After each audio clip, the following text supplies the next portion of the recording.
Hello, welcome to Lemon Stews, where we talk anything and everything entertainment. I'm, of course, Lemon himself, Zeke Lemon, and this is my predictions for WrestleMania 41. But before we get into that, let's get the house cleaning out of the way. Shari, I'm Leave a like, comment below and know your thoughts on these WrestleMania predictions, and of course, hit that subscribe button as it helps me grow into my YouTube career. I would greatly appreciate it. All out of the way, let's get into it, shall we? So, it is officially the most wonderful time of the year. WrestleMania weekend is upon us.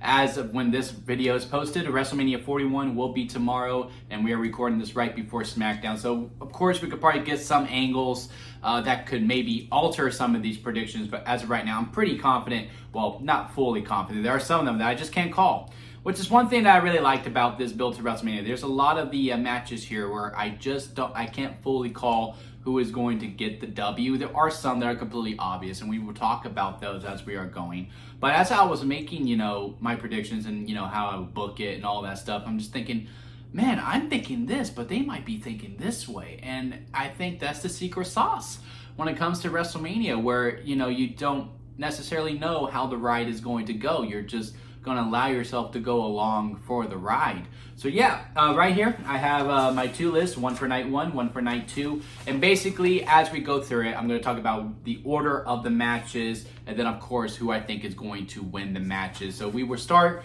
with night one, right? And I think we're going to kick off the World Heavyweight Championship match between Gunther and Jey Uso.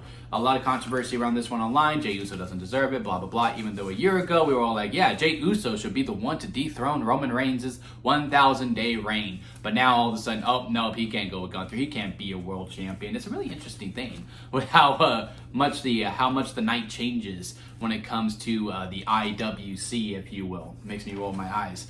But look, my thing has always been this. I like Jey Uso. I do think his entrance goes on a little too long. But again, I think it's a case of, hey, I'm at home watching and he's taking 10 minutes. But if I was there, I would go, this is so exciting. I love it. I love it. I would be eating with them and I'll be wanting to go 20 minutes. I would want two encores if I was there and that's if the arena were with them. And I think this is a fun way to kick off WrestleMania. Jey Uso has the music. It's going to get the crowd going. It's going to be cool to see 60,000 people with the sun on it, since the Allegiant Stadium has that glass roof where you do see everything. So it's kind of like outdoor, but yet it's still also a dome. It's going to be cool seeing the 60,000 doing it all the way through, and it's going to be completely visible to see. And I think Jey Uso is going to win, and I think he should win. I think the story has called for it. Gunther has literally killed his brother in order to do this. I don't think Jimmy Uso comes back. I think Jey does it on his own. I think the structure is going to be really reminiscent of WrestleMania 40 when Gunther faced Sami Zayn. Gunther's going to be in control for most of the match. Jey Uso will get fired up, and then he will hit his big comeback, and then he'll hit the splash. 1, 2, 3. New World Heavyweight Champion. And I just think it's time. Look, Jey Uso could very well not work as a World Championship material. But with how I think the draft's going to go, because I don't think the champions are going to stay committed to that brand, I think we are going to switch up the belts quite a bit, which I think is, long overdue, but that's a video for another time. And I think SmackDown is going to get the World Heavyweight Champion. I think Jey Uso is going to Fridays, and then whoever the WWE Champion is, whether it be Cody Rhodes or John Cena, is heading over to Monday nights. They're going to want to make Monday the A show again, and because it's on Netflix, and they have more viewers on that one. So we're going to head to give the main title to Monday nights, and so the World Heavyweight Championship heads over to SmackDown, and you can just have more fun with more different opponents. I think we're going to get like a Chad Gable. I just think we're going to get world title matches that we wouldn't necessarily see, and that's exciting. If you want, your classic big men fight field, that is for Monday nights with the WWE title. When you come to SmackDown, you get Jey Uso versus Chad Gable. You get Jey Uso versus Carmelo Hayes. You get Jey Uso versus Andrade. It's going to be this really interesting main event scene with all these guys that we wouldn't typically see. And if it doesn't work, then it doesn't work. Then you go back to maybe a Gunther. You give it to a Drew McIntyre. You give it to a Damian Priest. It's okay. But at least we tried something new, and we're trying to give the shows different feels and our champions different feels as well. Because, when they're both dominating forces, it does get kind of boring. And I would say it did get kind of boring with both Gunther and Cody. Because, again, they were both just so powerful. Even with Seth and Roman as the champions. Again, it just became very redundant. Not everything needs to be a long reign, is what I'm trying to say. So, yeah, Jey Uso wins. And if it doesn't work, then it doesn't work. Then we go back to what has worked before. But hey, at least we tried something new.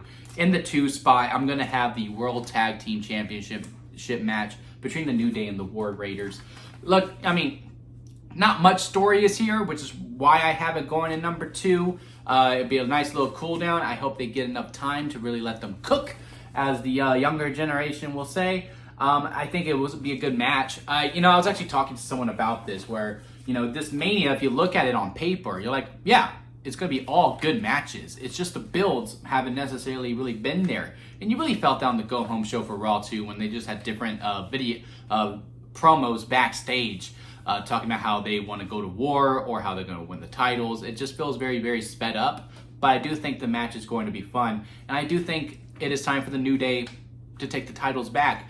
Look, I think we all agree all 3 tag divisions are pretty weak. The men's WWE tag team division is, strongest out of all 3. The women's tag team titles were the strongest for a long time until Bianca lost. Well, that's some irony, isn't there?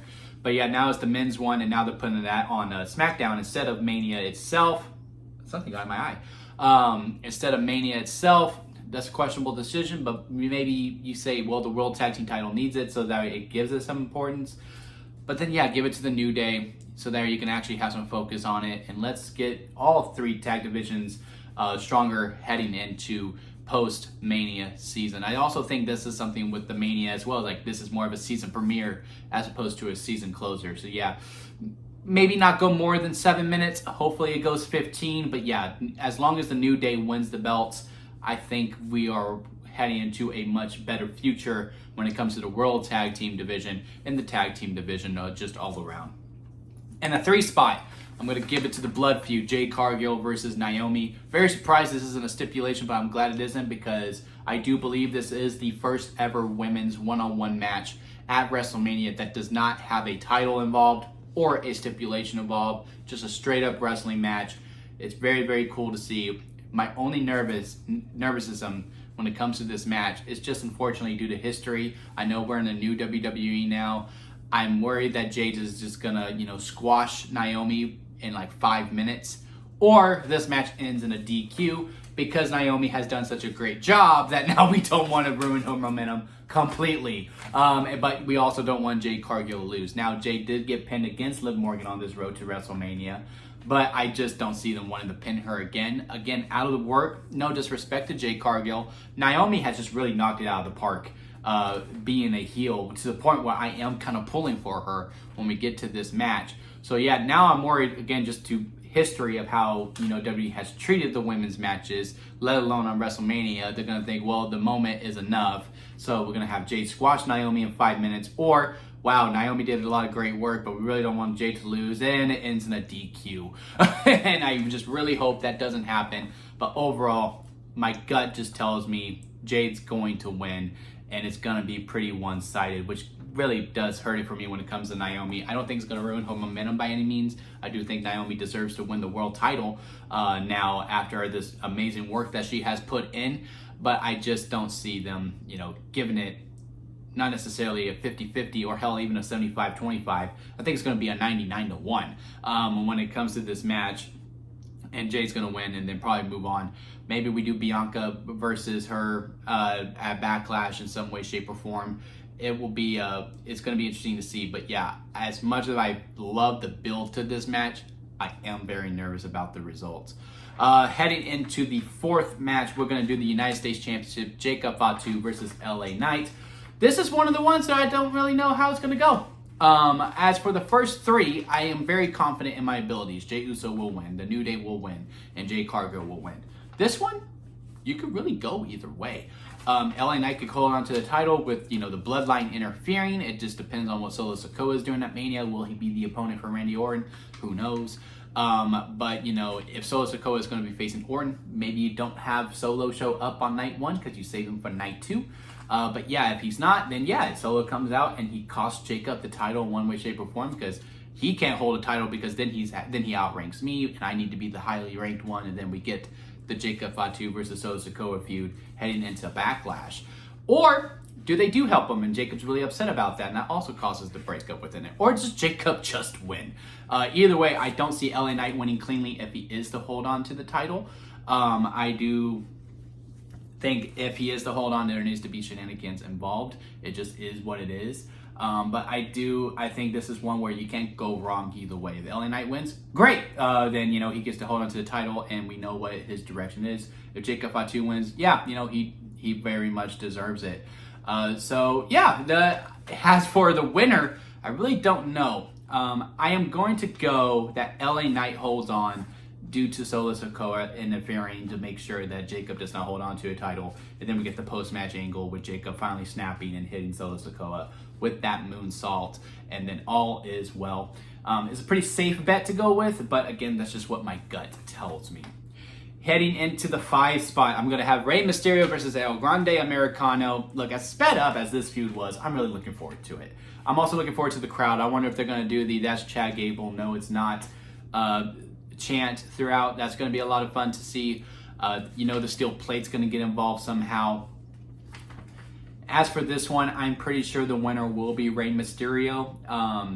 And then, we will unmask El Grande and then we'll reveal that, yes, this is Chad Gable. Maybe at one point this was going to go longer, but due to the reception of how it has been received, they have backed off on the things that they were trying to do when it was first presented quite a bit. I think they're going to draw a line in the sand, and we're probably going to just move on from this. And, Rey Mysterio will win. He'll unmask El Grande. It'll be Chad Gable. Everyone will act super surprised.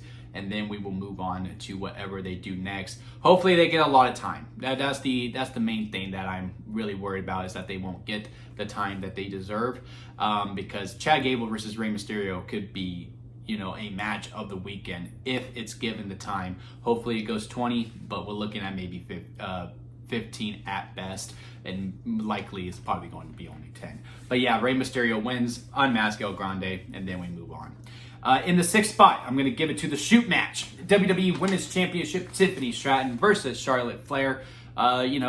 I know the build has been pretty questionable. I've honestly enjoyed it even before it turned into a shoot that got turned into a work. I know there's been a lot of debate whether it was a shoot the whole time or whether it was a a shoot that got turned into a work, or if it was a work the whole time, I should say. But either way, I've enjoyed it quite a bit, and I also think it was a shoot that got turned into a work, and I think that shoot was the thing that the feud needed in order to get the eyes that it deserves on. Given it the co-main event, how WWE presents it sometimes, it could either actually be a co-main event or it's just something that's going to be wish-washed. And within that, that's the other thing. I don't really know who's going to win. My gut has been telling me Charlotte this whole entire time.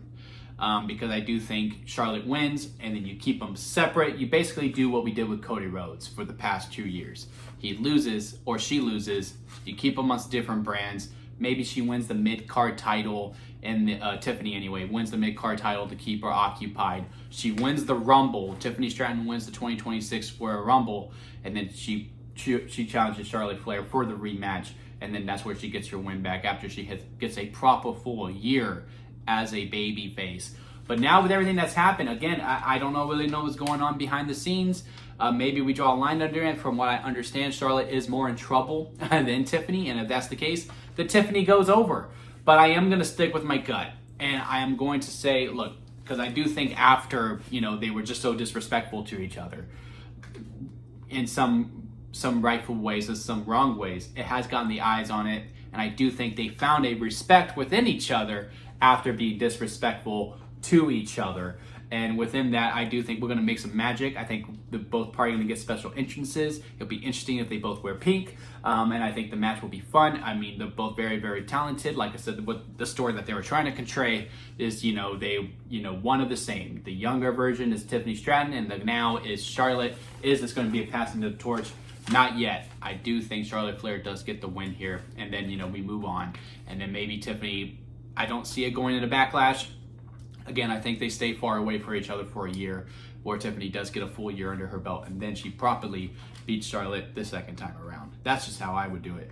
But yeah, Charlotte Flair wins the night. And in the main event, the triple threat match, the battle of Paul Heyman and the future of WWE somehow, I'm not really sure. Seth Rollins versus CM Punk versus Roman Reigns. my gut tells me CM Punk, because he's the one who's looked the weakest out of the three, especially on the go-home show. Roman has some strength within it. Rollins was the one who was standing tall. Punk had no offense whatsoever. And if wrestling tropes has us any to believe, the one who looks the weakest is the one who wins at the show. So that's the only reason why I'm thinking it's going to be Punk, but I am going to be pulling for Seth Rollins. I think he has done the best work out of the three men. Granted, he's the one who's shown up pretty consistently out of the three men, but he's also just so intriguing with his promos. I also think if Rollins is to win, you know what? I'm going to go for it. I've been safe this whole time. I'm going to get wild in the main event. Here's some fantasy booking for you. Seth Rollins wins because he's the third man with The Rock. And I think The Rock is going to come out and help Seth Rollins win to get back at Roman Reigns. But why would The Rock come out during this and not Cody Rhodes versus John Cena? He could come out during that as well. But I think Rock has already dealt with Cena, but he also has beef with Roman Reigns. He went out at Bad Blood to look at both of them. It wasn't just Cody Rhodes. And therefore Seth backstabs Roman again and does the ultimate heel turn to win the triple threat match. Although most likely it will be CM Punk who just wins and there will be no Rock. But if I was fantasy booking, that's what I would do to kick off the Roman Reigns versus The Rock feud for presumably WrestleMania 42. So yeah, those are my night one. Jey Uso beats Gunther. New Day beat the War Raiders. Jade Cargill beats Naomi, and then the LA Knight defends against Jacob Fatu with some shenanigans, and then Rey Mysterio beats El Grande Americano.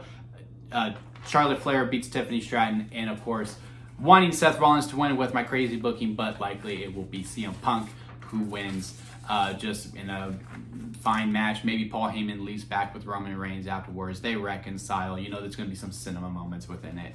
But yeah, night one looks like a lot of fun to me. And now we move on into night two, which I do believe will kick off with the women's world title. If it was up to me, I would put it in the 6th spot. I think we have a position where we could, really reamp the co-main event, which is why I had Charlotte and Tiffany in there. Hopefully they get the time and they're not just going to have it be a wish-wash, to calm the crowd down until the main event. Again, if this is the order that is supposed to go. But yeah, I think this triple threat match could have easily main evented night one if it wasn't for the three big names in the match for night one. I think this could have easily been it. But yeah, kicking off night two with this will be fine as well. This one is one I don't really know fully how it's going to go. Rhea Ripley is the one that least excites me about winning because she's already held the title. I think we could do some programs with her not having the title, and just expanding women's stories in general, right? Because yes, we have Jade and Naomi. Yes, we had Becky and Trish Stratus, but usually for women, if you don't have a title involved, then you're not really getting showcased on the show, and you're not being showcased properly. And I think now that we've built some stars, that we can just have programs where we don't need a title for it, and we just have two women going at it. And I think Rhea Ripley could be a good, starting point for that on weekly television, as opposed to just for special attraction PLEs. So she's the one that least excites me within that. Bianca, I want to win simply because of the streak. I believe she's 4-0. She'll be 5-0 if she is to hold on to this. And again, if she is to win, a world title match with Naomi, a world title match with Jade Cargill, it's very, very intriguing to me. However, with how the story has been presented, I do think Io Sky is going to go over.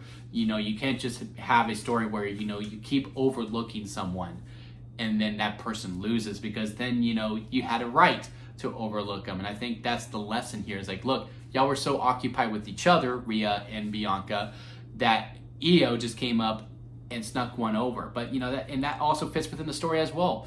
Io has only beaten Bianca by cashing in Money in the Bank, sneaking one over.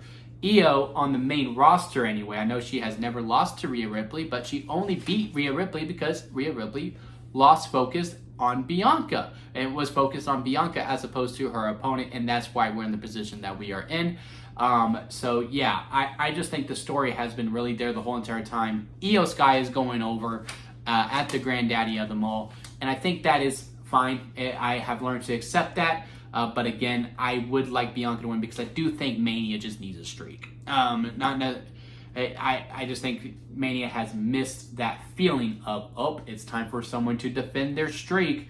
And I just think we have a amazing opportunity with Bianca Belair, because I do think she can do that at WrestleMania. She has the capacity for it. She has the star power for that, just to see how it's going to go on and how long it will go. But yeah, I do think Io is getting the W here. In 2 spot, I have Randy Orton versus someone. I have heard reports that now he is going to do an open challenge, even though the story has been there that he was probably going to face Solo afterwards. Look, this is just an unfortunate circumstances. This was supposed to be Randy Orton versus Kevin Owens. Kevin Owens got hurt. It just is what it is. But yeah, the 2 spot, because now there's not much of a story whatsoever. There probably won't be a video package. We just had an amazing triple threat match. Randy Orton goes out there, hits the music. Maybe they get, I forgot the band that plays him, that plays his music. But yeah, maybe they play him to the ring since everyone sees his song now. And then we get a surprise opponent. If it is an open challenge, I've heard rumors it might be Rusev. But, you know, if it's Nick Aldis, then cool. Randy Orton gets a win, because I'm assuming he's going to face, you know, the WWE champion at Backlash, because they are in St. Louis. Or he faces Solo Sikoa, and yes, he gets the win, because, again, he's probably going to be challenged for the WWE title in St. Louis at Backlash. So, yeah, we will see. But, yeah, overall, again, if it's Nick Aldis or Solo Sikoa, Randy Orton goes over. If it's anyone else, then the other person needs to go over, like an Aleister Black or a Rusev or any other returning superstar. Then they need to get the win, because they need it. They just need it. In the 3 spot, I got the Fatal 4-Way Intercontinental Championship match between Braun Breaker, Dominic Mysterio, Penta, and Finn Balor. Again, this goes back to what I said about the men's triple threat match on night 1. Who's looked the weakest out of the 4 men? It's been Dominic Mysterio.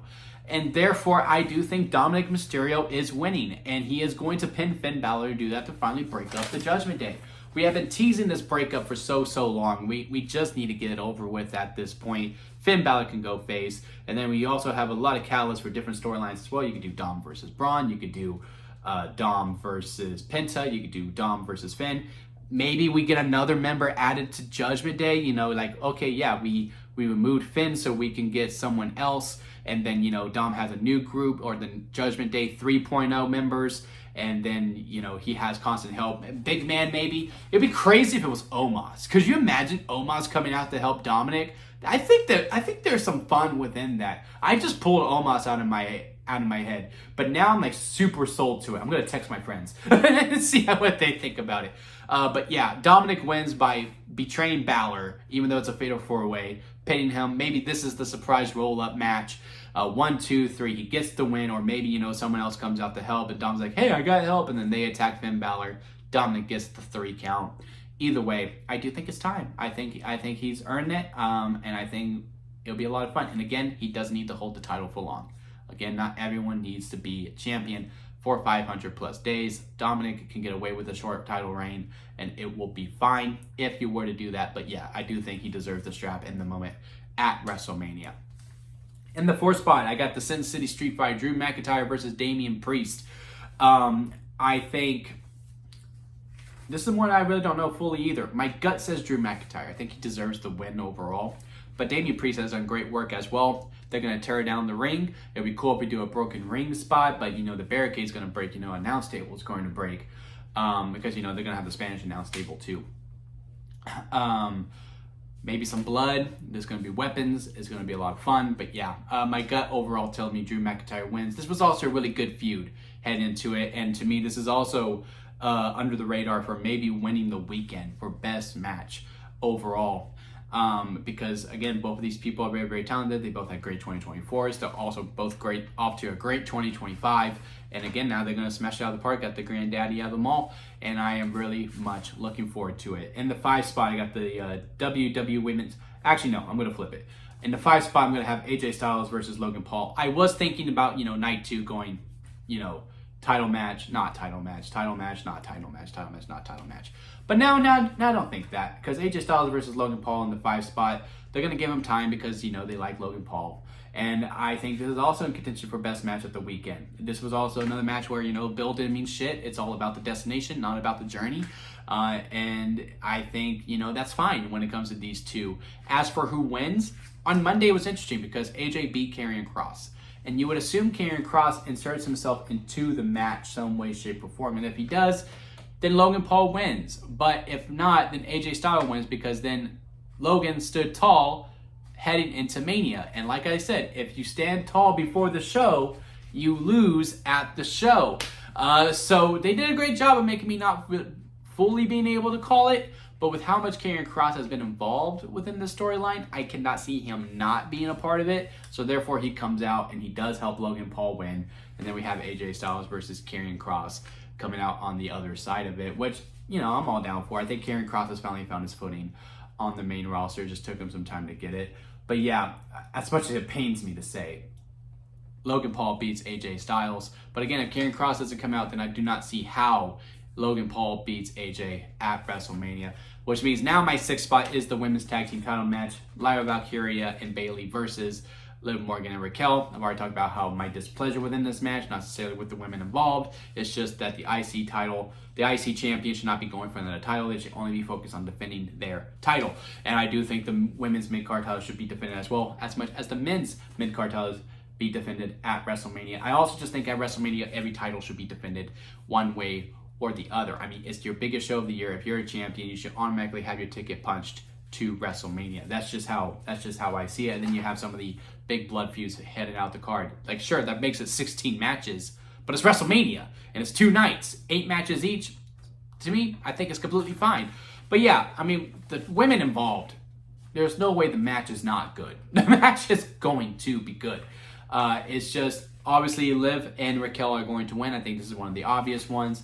And I do think either Bayley turns on Lyra, or maybe we get a Becky Lynch return, and then she costs Lyra, and then we have a proper Lyra versus Becky feud heading on the post-Mania side, and maybe we do something at Backlash. But now I have like 8 matches, and you know Backlash is only going to be 5.